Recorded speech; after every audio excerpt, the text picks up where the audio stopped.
All right. Well, hello, everyone, and welcome to the program. As always, I am absolutely thrilled that you are here. If you've never checked us out before, we are primarily an interview and a commentary based podcast. My name is Billy Dees, and tonight we're live. And also, we're doing like a simulcast. So, with me, my co host tonight is Cynthia Elliott. And she's passing this through as well. And tell us, I know you got a little rebranding going on with your program. What exactly is that again? Yeah, the podcast was Glow Up with Shaman Isis for a while now, and with all the work that I'm doing in the foundation, we decided to just make the name Soul Tech with Shaman Isis because it fits with the Soul Tech Foundation. So we're excited to get those episodes out there. We'll be doing some in-person interviews, which I'm very excited about. Sure, absolutely. Sounds great. A lot going on, and we're going to talk about as many things as we can. And usually these things run less than an hour. I'm not a big believer in those shows that go on endlessly. Oh, I know. I know it's ridiculous. 3 hours. I'm like 3 hours. Who wants to listen to anybody talk for 3 hours? You better be talking about selling gold bricks for a quarter. Right. Something like that. Okay. Iran probably is one of the things that is out in the forefront along with ICE. Those are kind of the two major things we're going to talk about. And there's a couple of other things too, some remarks that some people have made and put them in the public arena to be discussed. Let's start with ICE, I guess, because that's the one that's really, really hot. Yeah. Did you want me to maybe just give something a little synopsis of my opinion there, and then we can go from there? Does that sound good? Absolutely. Let's do it. You know, we live right now in times where everything is either Gestapo or it's the other direction. It's passive. Just let people do whatever they want. And there doesn't seem to be much middle ground. And as far as the ICE situation goes, I believe most people were for these, and I am too, for the most part, when the understanding was, the Venezuelan gangs and violent criminals and so forth. I'm 100% for that. There is no reason that someone who just ran across the border, completely unchecked, completely unvetted, should be running around in the United States, doing whatever that is that they are doing. Okay, I want to be clear about that. In essence, I do support ICE. I think where they've gotten into problems with optics is, you got a dishwasher in the back of some store who's been in the country for 20 years.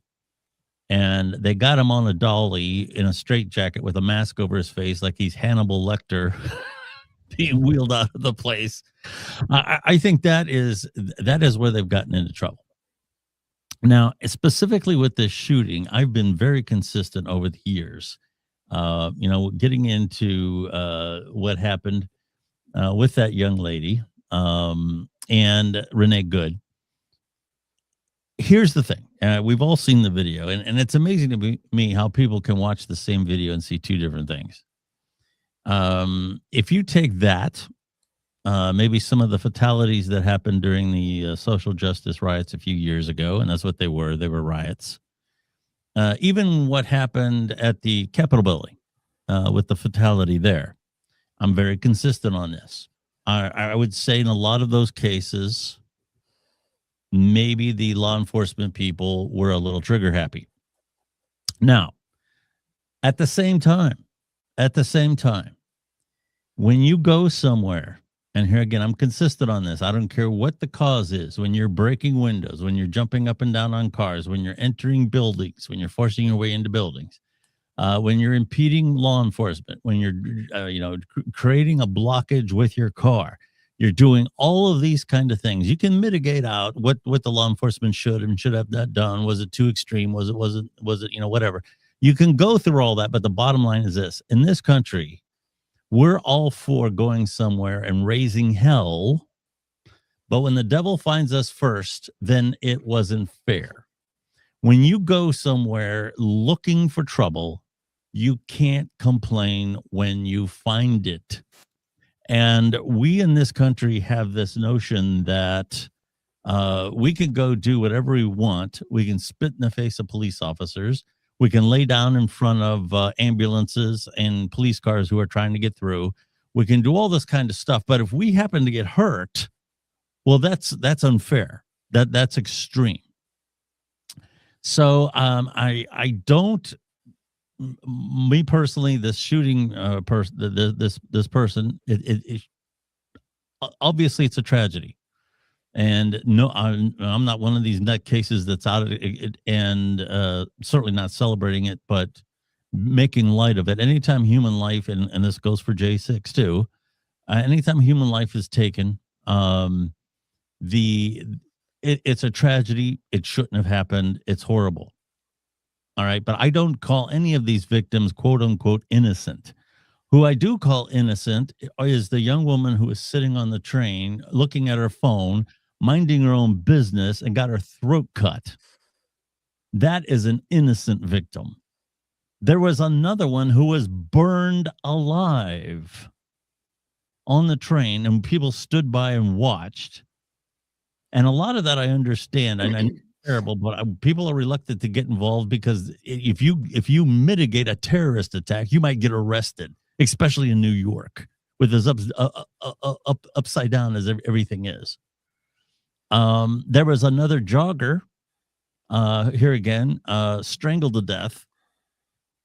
Those are innocent victims. They were doing just whatever they needed to do to get through the day, weren't bothering anybody. To me, those are innocent victims, and the left is totally silent on them all. They could give a shit about them. Okay. I don't like to see people get killed by law enforcement. I don't like to see these situations happen.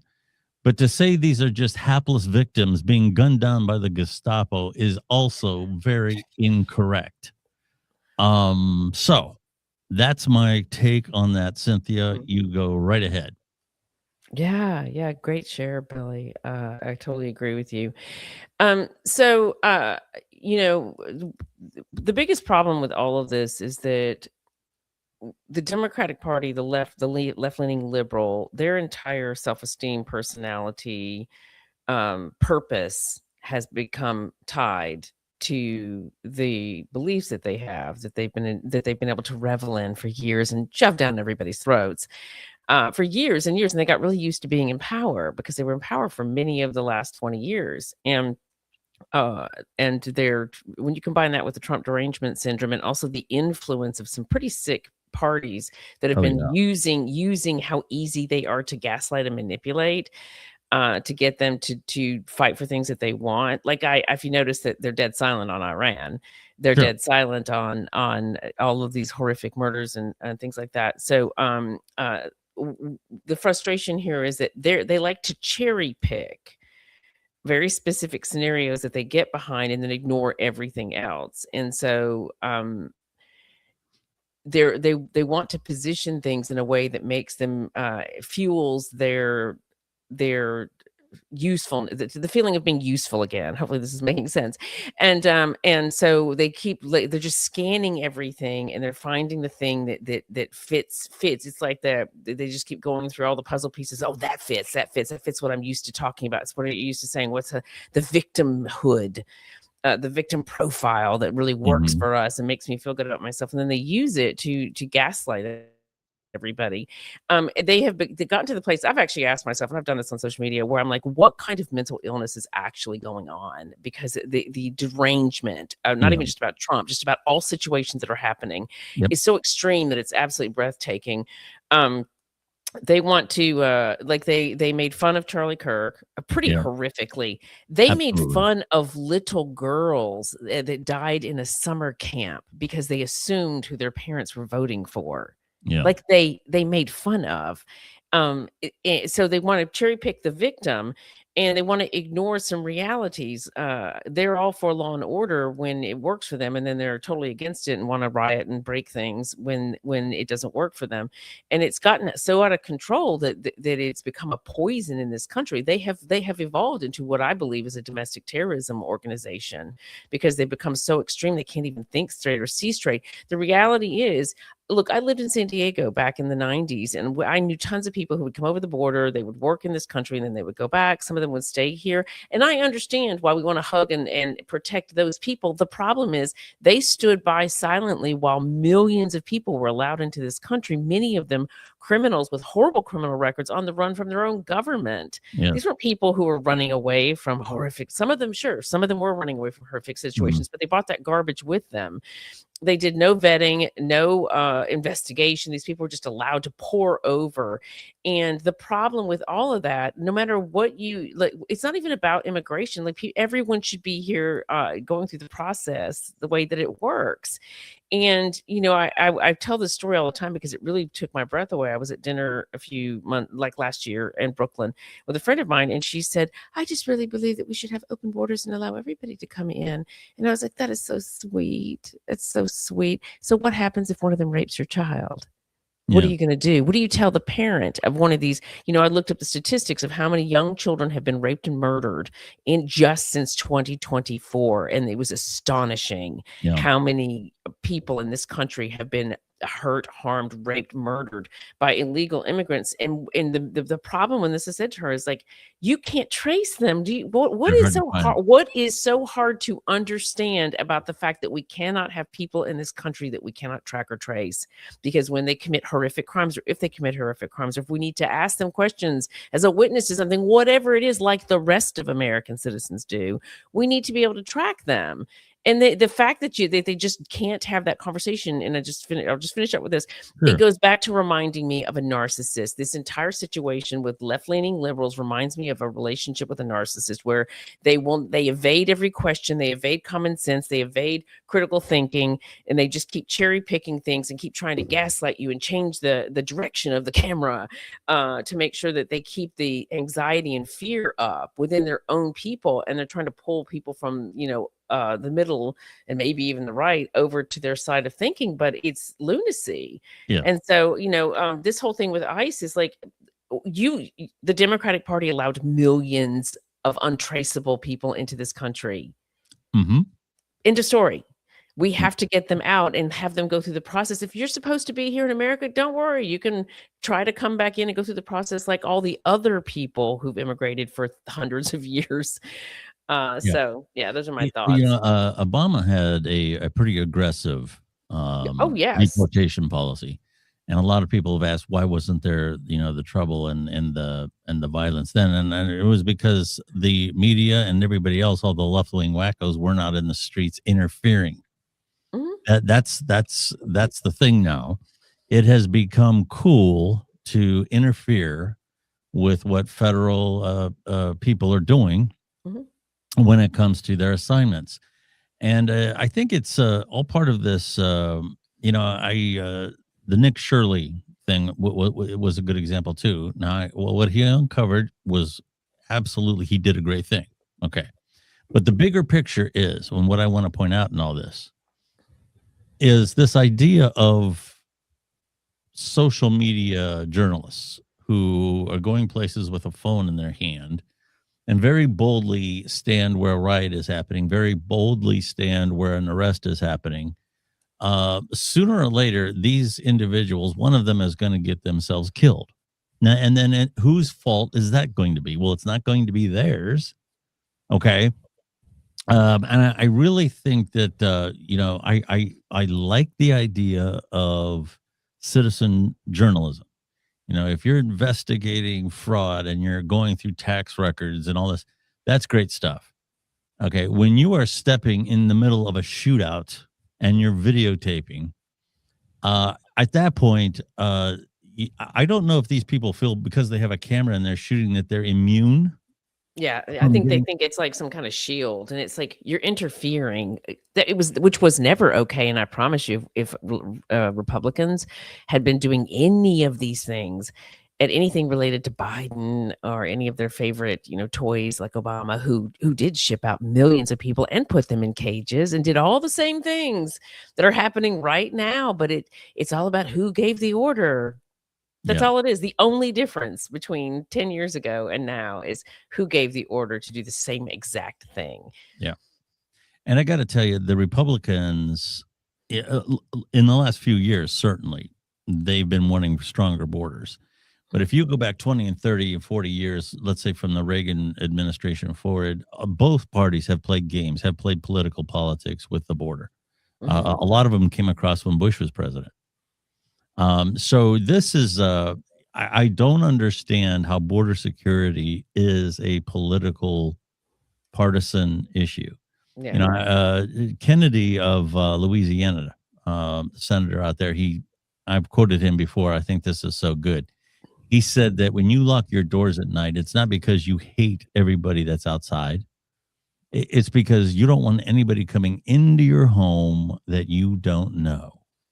It's that simple. The idea that it's fascism and racism and all this other kind of stuff. It's just a common sense security. Yeah, well, you know that That's all it is. the border didn't become a political football until Democrats started to notice how many people that were part of their party had been immigrants. Mm-hmm.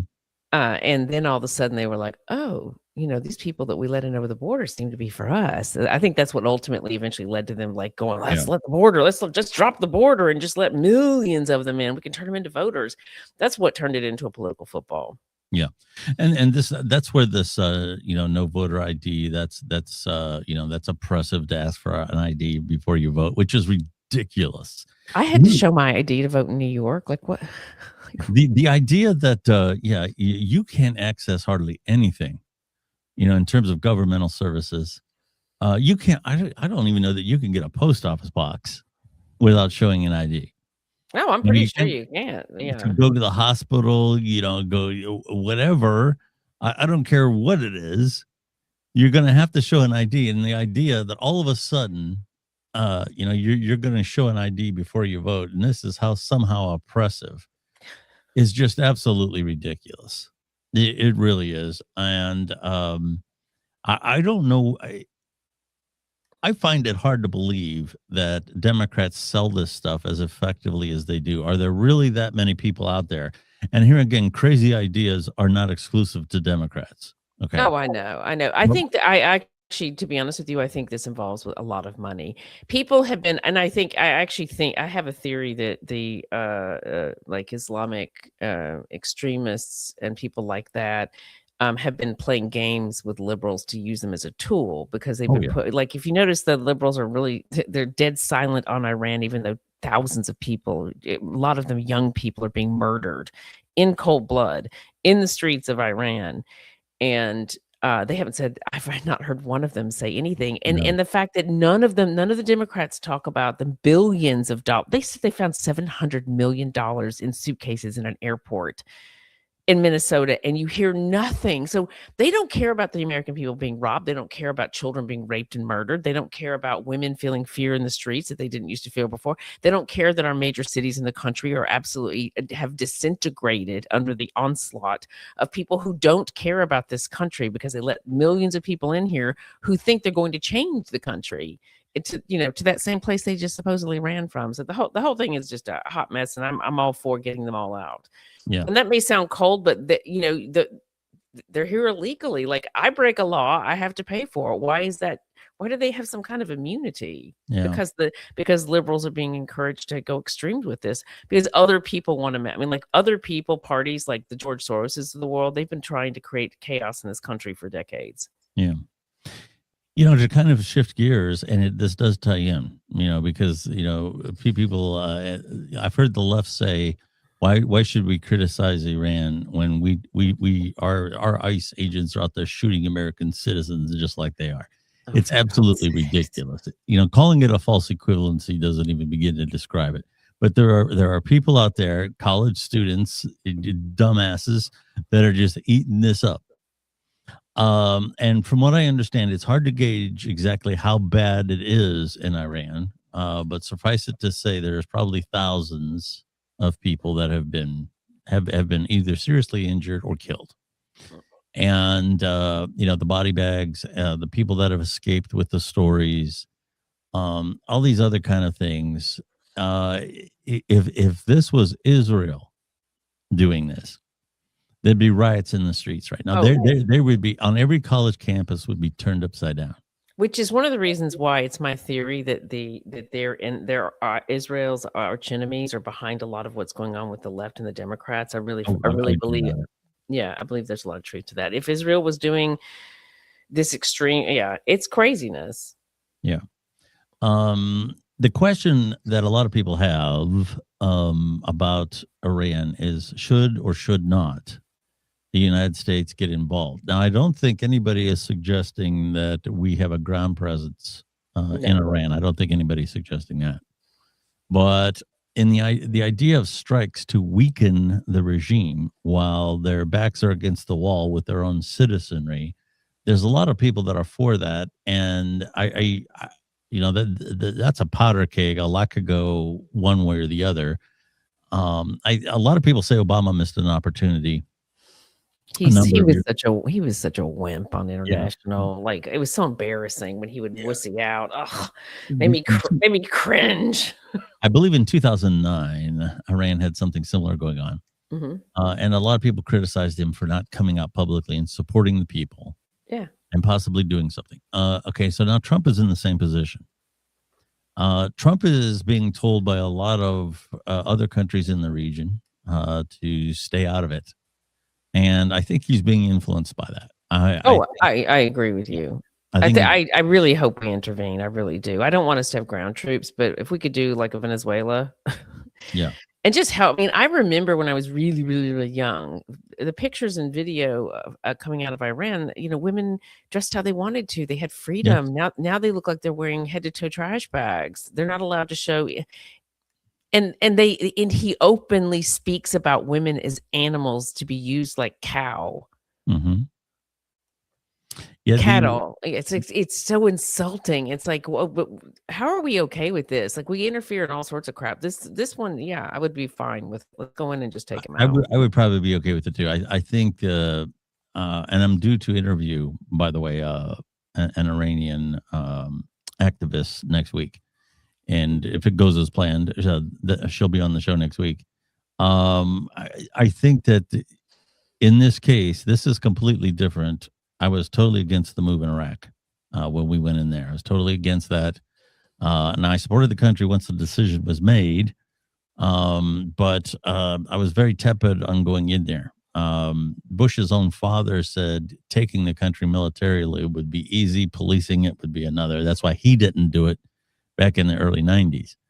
And that's exactly what happened. And we're not talking about that here. What we're talking about is strategic strikes to weaken the regime so that the public there, the citizens can affect change themselves. Go ahead. Yeah, I know. I was like you. I was very against it because not because I'm afraid for us to intervene when we can really help, but because I'm intuitive and I can feel when a country's ready to evolve.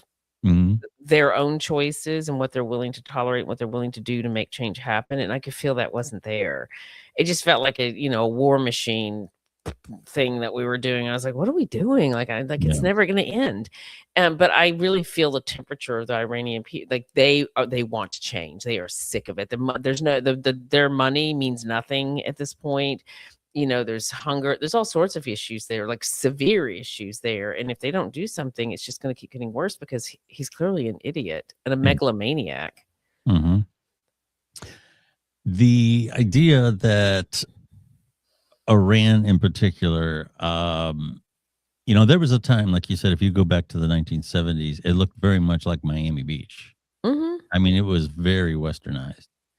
And the idea that this is an old school Islamic state really is not true. They were very westernized, very progressive, and there's a lot of people who want that to return. And, they're in a situation where they could prosper a lot if they had a different government there. I mean, they could be a very wealthy, tourist, rich country. Yeah, they could. And they're missing out on that. And like I said, I as a general rule, going in militarily is something that I treat very tepidly. but a few strikes to weaken that regime might be in order. Kind of related, you brought this up, and I wasn't aware of it when you sent me the show notes. That Shlomo Kramer, I don't know if I'm saying that correct. He is an Israeli tech entrepreneur, billionaire. His comments about free speech were basically that you're seeing the polarization in countries that allow for the First Amendment and protect it, which is great. And I know this is difficult to hear, but it's time to limit the First Amendment in order to protect it, he said, and quickly before it's too late. And he cites the effect of AI being able to manipulate the path of things. This was specifically, I believe, in regard to social media. Okay. I listened to him. He said it's time for us to change the First Amendment and do something about social media so people can't say whatever they want to. Yeah. I mean, it pisses me off. It's like, first of all, you're not an American. What the fuck are you doing talking about our Constitution? Like, get the out. I mean, this is not the United States of Israel. It's not. I know it's easy to mistake that way since all of our politicians are bought off by their organizations, but stop. Like, I'm very supportive of Israel. I really am. I've done a lot of wonderful work. I mean, Israeli people are amazing. I've known so many wonderful Israeli people. I've done a lot of work with Jewish people. I'm very supportive. But what I don't want is some politician from a foreign effing country talking about us making adjustments to our Constitution or our freedom of speech. Get out of our politics and our policy, please. I'm 100% in line with that. I think the argument is, and it has some validity when you consider when free speech and freedom of the press was first talked about, the idea that one person could instantly affect the opinion of potentially millions of people, potentially with incorrect information, was something that was not considered. Now, with that being said, that does not mean I am a free speech absolutist, because the problem is who polices that? What exactly is the truth in a lot of cases? We went through that with the pandemic. There were a lot of things that people scoffed at that turned out to be true about what happened during that time. A lot of times when we think about, well, people have to speak the truth, in our heads, we formulate these things that are clearly black and white. Like, for example, inciting violence. That's the example that's always used. Clearly wrong. Clearly not covered under free speech. But not everything is that simple. There's I think I've used this analogy before. You might have two politicians, pro and con, on a big dam being built or something like that in a local community, and there's 10 studies that are done. One of them cites 7 of them that show that the study that this is going to be good, for the area. And the other politician cites another 7, another combination, and he skews it towards it's going to be terrible for the environment, it's going to be terrible for the economy. Now, who judges which one gets silenced in that situation? And that's what most topics are. They're not always as cut and dry as right or wrong. They're not. And we can't get into a situation where the flow of information is policed, because who does the policing and how do they know that they are correct? Yeah. It's just too complicated. And I don't feel that we should go there, but go ahead. No. You got me all excited to say. So I'm a media expert. I've did working with media for 25 years. When I wrote A New American Dream, one of the things I talk about in there is the fact that once television hit people's living rooms, and of course radio, the intelligence services and people like the Mossad from Israel have been using media to manipulate tens of millions of people for decades now, but they're only worried about our freedom of speech when we as individuals can actually speak the truth or influence other people. I mean, come on, things have a way of smoothing themselves out. A lot of people have caught themselves in the last year or so realizing that they're passing on information. People are starting to check themselves, are starting to catch themselves. Like, allow the natural process to unroll, and people will find voices that are consistently accurate to listen to. And if they want to listen to somebody who's an idiot, they're going to do that anyway. they don't need intervention. Yes. If I find it ironic that a billionaire tech person wants to intervene, aren't you already doing that with your technology? Yes. I mean, come on, they've been manipulated. Look what happened with Facebook and Twitter and all of that during the closures. They Yes. were literally limiting people's freedom of speech and shoving things that turned out to be absolute effing lies onto people, trying to like arrest people for making choice, or throw them in jail, or have them lose their jobs for not wanting to take an experimental shot, which turned out not even to be a vaccine in the first place. Like the whole like he just get off, like please Yeah. get out of our faces. Like the idea that you're going to control freedom of speech in this country is absurd. Well, there's a certain channel that's kind of is very reminiscent of a tube that was very critical of anything regarding climate change, very critical of anything about the pandemic and the solution to it. And they just basically did what they want because the excuse was, well, this is a private company, we can do whatever we want. There is no such thing as free speech. The problem is that these entities have become so large and so powerful that they are the only game in town for it to happen. That is what the problem is. If you want to really check into this more, Matt Taibbi and Walter Kern are two of my favorite podcasters. Matt Taibbi is a real professional journalist, and he dug into what at the time was what was called the Twitter files, and how the government at that time, the one that was in power at the time, we won't say which one, but it had a D in front of it, really manipulated what was going on with the flow of information on Twitter. So, I think this is a slope that you don't want to go down. I would like to see a lot more freedom of speech than what there really is on these platforms. But I know the excuse is always, well, they're privately managed, so you can't. They're not like being in the center of your town square, just standing on a soapbox on the top of the steps preaching. You're not that. It's not that. So it's muddy water. But for the most part, I am all for the free flow of information, good or bad, because sometimes you don't know what is bad until some time goes by. And a lot of times these quote unquote nutcases were right about a lot of different things over the years. Yeah. After all the truths that have come out in recent years, I'm pretty sure that if they start, like I've noticed the changes with the TT app. And I believe that if they push people too far with trying to control, people will know. Like there's too many people who recognize patterns. We've all learned too much in recent years about all the BS that's been going on for decades. I believe people will just create their own. We don't need anybody else's permission to commune together, and we don't need you can create your own Wi-Fi, your own. There's so many the technology now, particularly with AI. You don't need anybody's permission to create a forum where truth is spoken. You know what I haven't heard a whole lot about lately is the Web3. That was the big thing there a couple of years ago. Yeah, everybody Web3, blockchain, and that's gotten really quiet lately. So yeah. It has. But anyway, rounding out the discussion, speaking of influence, we would have to talk about Hollywood. They had those Golden Globes, and those things are really starting to look ridiculous. They really are. It's so it's so disconnected and so out of touch. Yeah. And so political. At what point were they going to realize that between all the dumb decisions that they made with putting out, revivals of crap that's been out for, how many Jane Austen movies do you need of Pride and Prejudice? Like seriously, get an original idea.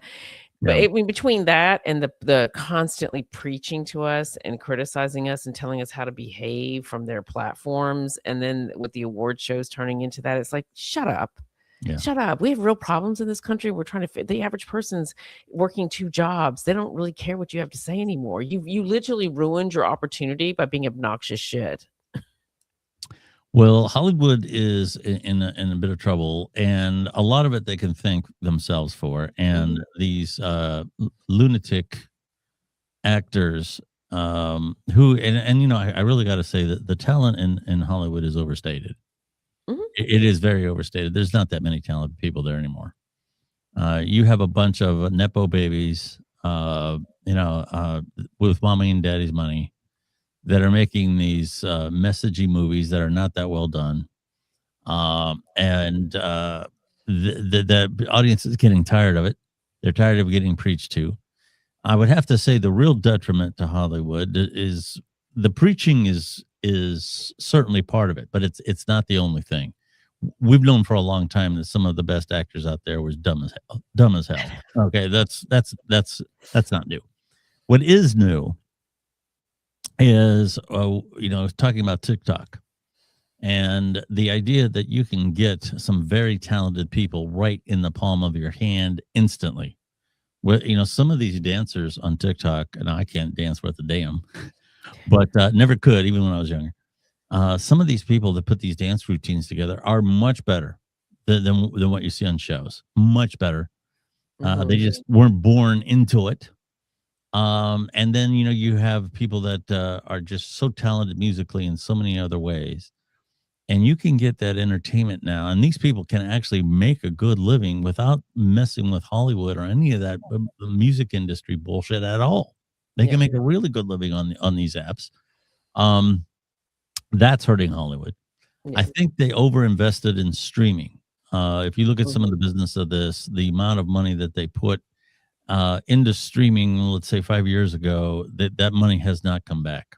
And there's too many ways, the movies are, well, what's on this? It's on Hulu, Bulu, and Zulu. And they'll break up a show across 3 or 4 different apps. It's like you can see season 1 and 3 here and 2 and 8. It's nuts. They knew that they were going to lose the revenue from media, from physical media. And that's something that's been a big blow to them. For example, it used to be when a movie came out, like when Titanic came out, and it was the number 1 movie. This was like back in 1997. Huge. Okay.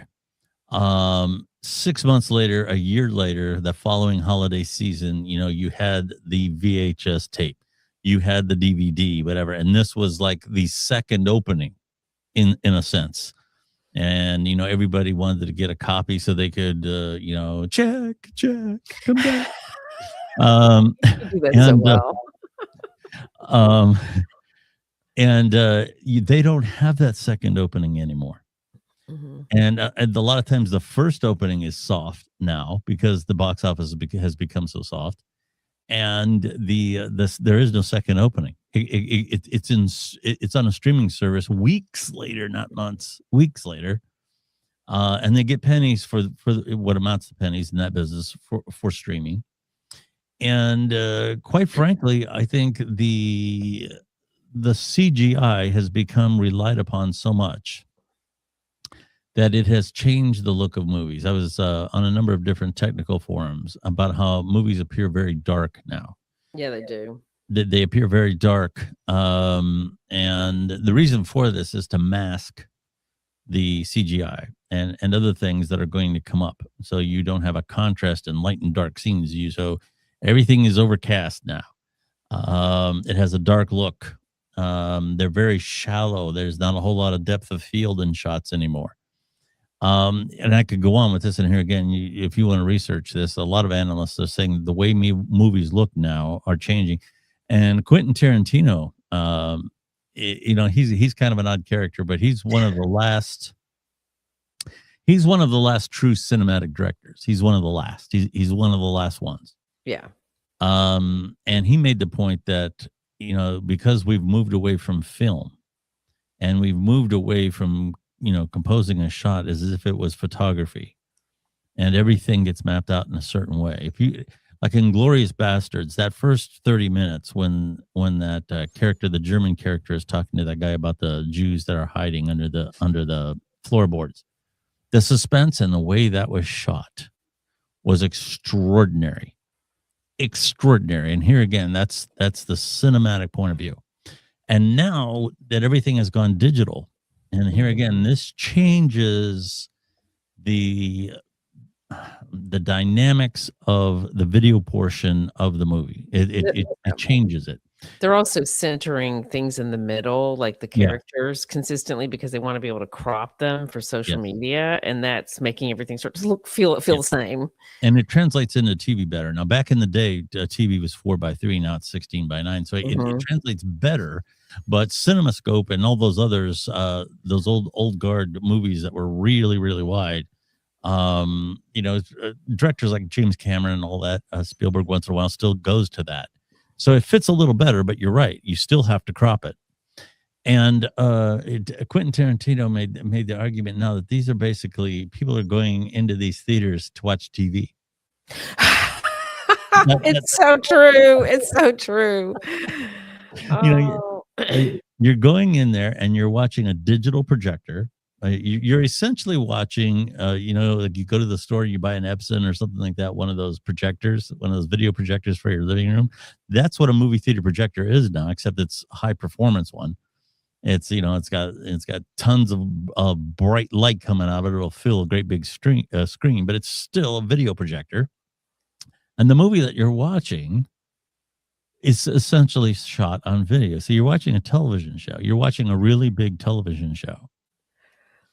And it's loaded with, effects that are more reminiscent of video games than they are what were done in movies in years past. Yeah. I've talked about this with AI. A lot of artists are worried.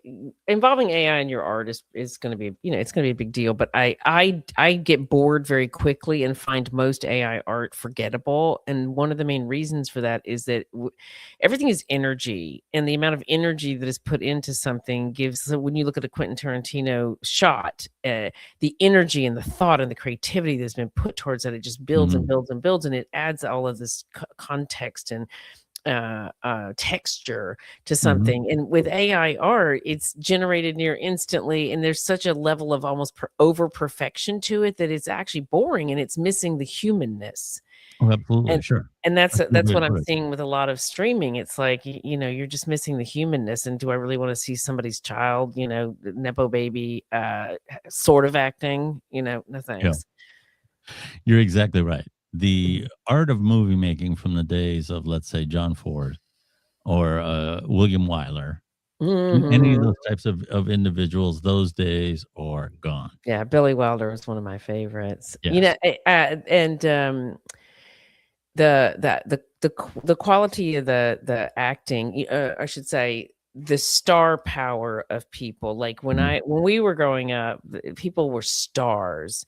Yes. Even if they weren't necessarily like a Nicole Kidman in the range and the depth of acting, I didn't know so much about them that I couldn't, enjoy their performance and just love them for who they were. We're missing those stars. These younger people coming up, they're like rubber stamps of that character that works every time. Like it's the blonde girl with the fabulous body, or she's the Megan Fox knockoff, or it's like they're all knockoffs of somebody, and there's not a lot of originality going on. And also, I don't want to know that much about you. If I'm supposed to go in a theater and pay $40 for a ticket and some popcorn and a Coke, I want to escape. I don't want to be sitting there thinking, didn't your husband just cheat on you? Like, I just don't want to know. Yeah. And the stupidity of the comments. And I know people, for whatever reason, to a degree, still like these stars, but the celebrity culture that they once had, the draw that they once had, is starting to wane. And they did it to themselves. There were some the people in the corporate offices made some bad decisions with the streaming. Okay, and I don't know that the stars necessarily had a hand in that. But for the most part, the devaluing of the Hollywood commodity, which for a long time was the envy of the world. That's one thing the United States did very well, was movies. The United States movies did extremely well. And I just don't know that anything is that special anymore. And here again, I'm getting back to the politics of this, what California has done with the regulation. And I have friends that are actually did pretty well out in Hollywood for a while, mostly technical jobs. But they say it's getting to the point now where if you want to film, let's say an Irish town, okay, you're better off taking the entire crew to Ireland. And building a small community there and using the extras there than you are to do it in a Hollywood backlot, because it's more expensive to do it there because of all the regulations. Yeah, that California is the shittiest run state for such an amazing state, for such a beautiful state, for such magical things that it had to offer the world for such a long time. I lived there for a while and I was like, oh my God, this place is going to be in trouble soon at the rate that they Mhm. were going. And I have to add one more thing. The Sure. woke thing, like I'm all for LGBT rights. Like I've been fighting, my sister was a lesbian. I've been fighting for them, talking about it for decades and saying, Mhm. like, I don't understand, why is this a problem? But the woke storylines were so awkward because it was like, you see this perfectly wonderful script and this wonderful film, and then they just shove some like woke statement Oh, yeah. into it. And it was like you can't, you wouldn't, it was, you just, you weren't transported anymore. You were brought back to politics and opinion. And it Yeah. was like, you just shook me out of your own movie. Yeah. Anyway. 100% agree. Cynthia, it's always great. I always shift between shaman and Cynthia. Everybody Um, does. So Cynthia, tell us what you're up to these days. Where can people find you? Yeah. So we've got, the new podcast. I say the new podcast, new season of my podcast, Soul Tech with Shaman Isis, which is has episodes coming out now. We've got a new episode coming out this week, which I'm excited about. You guys can find me at shamanisis.com or at Shaman Isis on X and on most of the platforms, or Soul Tech with Shaman Isis. That is fantastic. My name is Billy Dees. You can find the Billy Dees podcast anywhere podcasts are found. Over a 10-year history in the podcast in its current form. So we've been on all the major platforms for a long time. And as far as social media goes, still X, which is the former Twitter, is probably still my social media home at Billy Dees, although we do have a Billy Dees Facebook page, mostly for production of podcasts. So we're on the other ones. And I dabble. Everybody keeps telling me I need to do more with TikTok.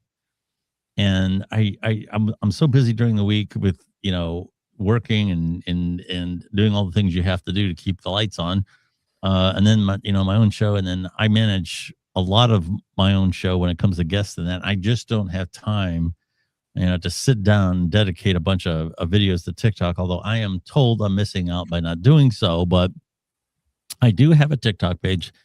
Right now, it's mostly clips from the show, but I am starting to insert some little personal things once in a while. So you can find me on all those platforms, but X is probably the place where I'm most active and where you can find the most latest information about the show. So, all right. Well, thank you everyone for checking us out tonight, and we will talk to you again very, very soon.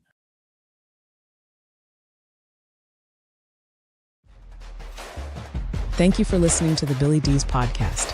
Follow Billy Dees on X at Billy Dees for updates about the program. Do you listen to music or audiobooks on streaming devices such as Sonos or Amazon speakers? How about on your car sound system? If you use Spotify, Audible, or Amazon Music on any of these systems, you can also listen to the Billy Dees podcast the same way. Billy and his team go the extra mile to make sure our podcasts sound as good or better than anything on the radio. Listening to the Billy Dees podcast has never been easier. You literally just have to ask.